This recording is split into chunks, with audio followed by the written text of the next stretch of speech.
On the outskirts of Bisbee, Arizona along Highway 80 in the middle of nowhere, a half-mile off the road, stood an old home, perched at the bottom of some cliffs on the morning of March 25, 1977. A wellness check was performed on the house at the request of an unnamed relative. What authorities discovered in the home and on the premises over the course of several weeks left several of the investigators traumatized, with one of them eventually residing. Dozens of notebooks were found inside the home, locked in a safe except for one which was sitting on a desk, pencil still laying there with the last sentence unfinished. Below the last sentence was one word scribbled in blood.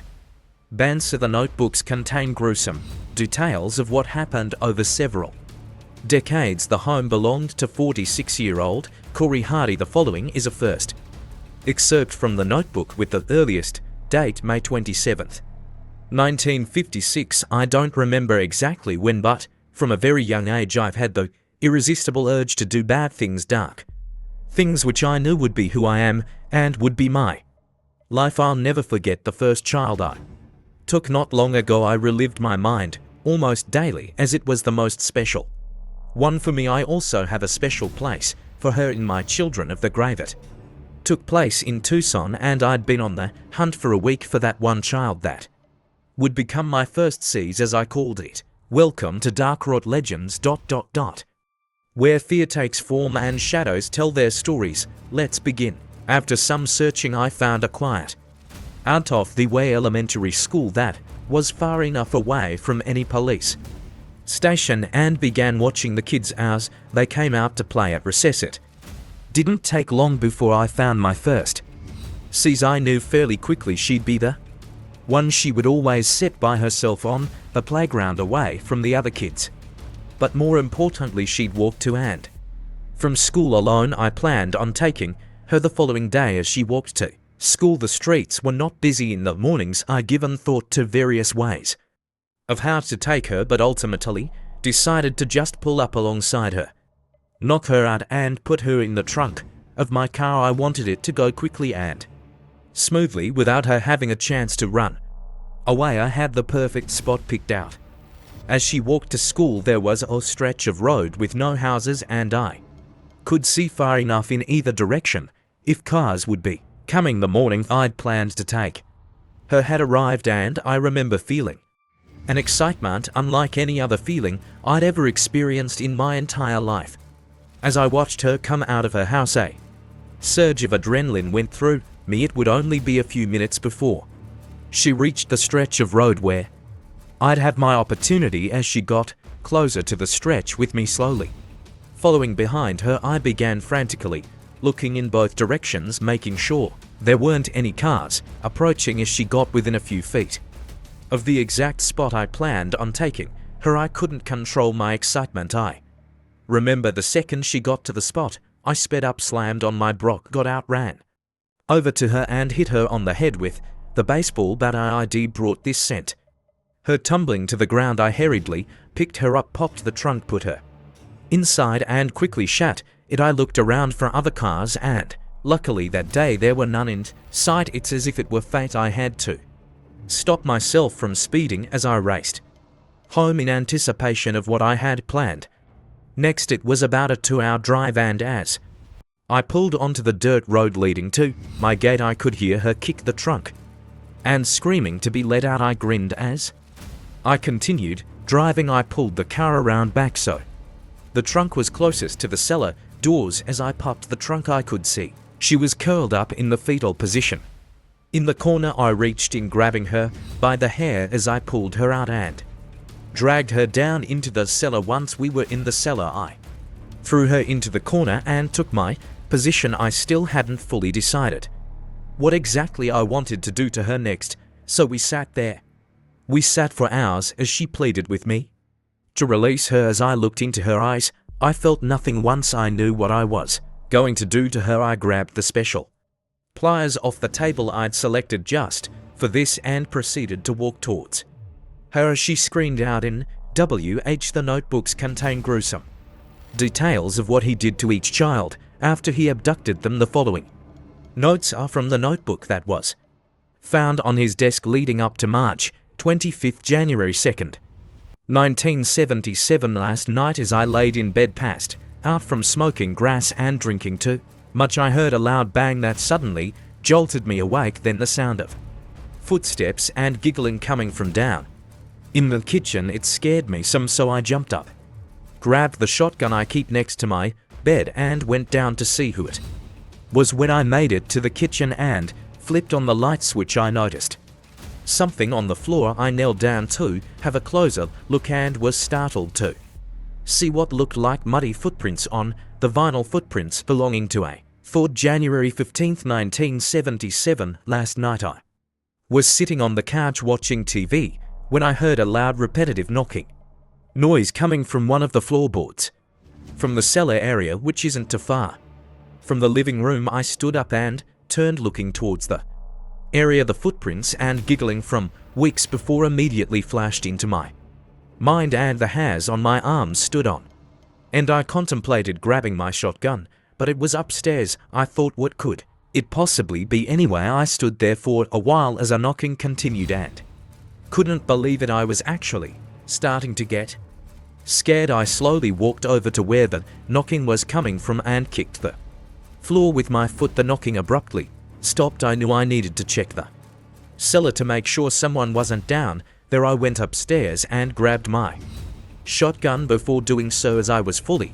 prepared to kill whoever was down there, I went out back to the cellar doors and swung them open. As I walked down the steps, I again heard giggling. I stopped and yelled out, "Who's there? I'll kill you." As I flipped on the light switch, I saw something in the back of the cellar quickly move out of sight behind some boxes. I raised a shotgun and began slowly walking towards the boxes. For the first time in my life, I started to feel fear. This was not something I'm accustomed to. When I made it to the boxes, I quickly moved around to the side of them, fully expecting to see someone there, but there was no one. I was about to turn around to go check the rest of the cellar when I saw something on the ground. I knelt down to get a better look.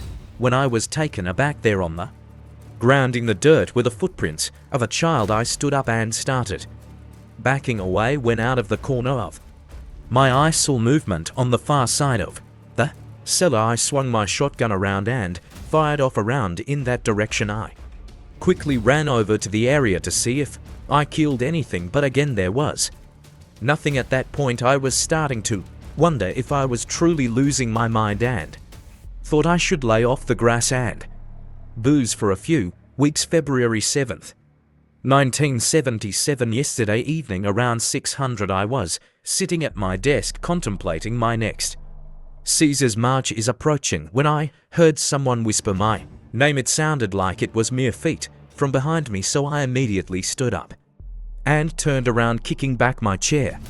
As I did so, I yelled out, "Who is that?" as I stood there not knowing what to do. I heard my name whispered again. This time it sounded like it was coming from down the hallway. For the first time in my life, a chill went up my spine as I stood there, trembling in fear. Over the last few weeks, I tried forgetting the odd occurrences that had taken place and hadn't smoked grass or drank a drop since. Now I was sure something was amiss. Something strange was definitely happening to me. I slowly started walking towards the doorway so I could have a look down the hallway when I heard the sound of running footsteps. It sounded like it was more than just one person. As I turned the corner to look, I couldn't believe my eyes. There at the end of the hallway were several children standing in the doorway glaring at me. I shouted out, "What are you kids doing in here? Who are you?" They giggled, turned and ran into the room. I quickly grabbed my shotgun and ran down the hallway. As I was running, the strange thought that the kids seemed familiar went through my mind. I paused once I made it to the doorway and yelled it out again, "Hey you kids, come out of there. Trust me, you don't want to piss me off." There was nothing but silence, so I crept into the room, shotgun at the ready. I went through the entire room but found nothing. The window was still closed and locked, which meant they didn't escape through there. I wasn't sure what to do. I know what I saw and heard. I sat down on the floor of that room and stared at the Wall for hours. Am I going crazy? Is someone messing with me? It's been 5 months since my last seas. Could that be it? I rolled every thought you can imagine through my mind, but came up with no answers. February 23rd, 1977. Earlier today, I was down in the cellar preparing the items for my next seas, which I planned on doing on March 25th. After I bring a seas back here, I always do something different to each one. While I was setting up the equipment I was going to use, the cellar doors slam shut. I jumped up and turned around. Right then the light went out and I heard what sounded like a small child behind me say my name. I was so frightened I started stumbling, tripped on something and fell down. Something then grabbed me by the leg and started dragging me along the dirt floor. I screamed out, "What the hell is going on? Who are you?" I kicked a break free of their grasp. But couldn't. This concerned me as I'm 65 and 230 pounds. Without warning, whoever was dragging me let go. I jumped up, ran for the cellar doors and flung them open. I tried turning on the light, but it wouldn't turn on. I stood there on the stairs using the light from the sun to see if I could see anything in the cellar, but there was nothing, only the things I'd brought down. I went to my room and laid down the rest of the day. What happened in the cellar really messed with my mind. I didn't want to go back down there, but I had no choice. The desire to seize was too strong. I decided to take a few -1 off instead. March 15th, 1977. It's been quiet over the last few weeks. I was finally able to go down into the cellar and finish setting up things. The day I'd been waiting for 5 months is only 10 days away. I can barely contain my excitement. It's very late now as I'm writing this, several weeks before the day I can't sleep well, so I sit and write and relive past seasons in my mind. I never want to forget them. Wait, I think I just heard the kitchen door open. It now sounds like there's people walking through my kitchen. Bands are scribbled in blood was a final word written below his last sentence. Corey Hardy's body was found dismembered in his living room. His arms had been torn to shreds and were covered in what appeared to be claw marks.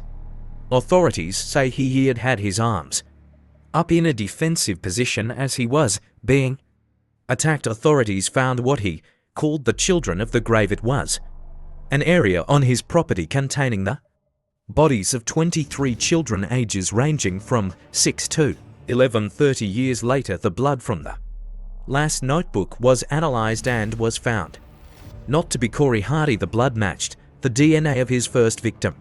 For more scary horror stories, please subscribe. Thank you for joining Dark Rot Legends.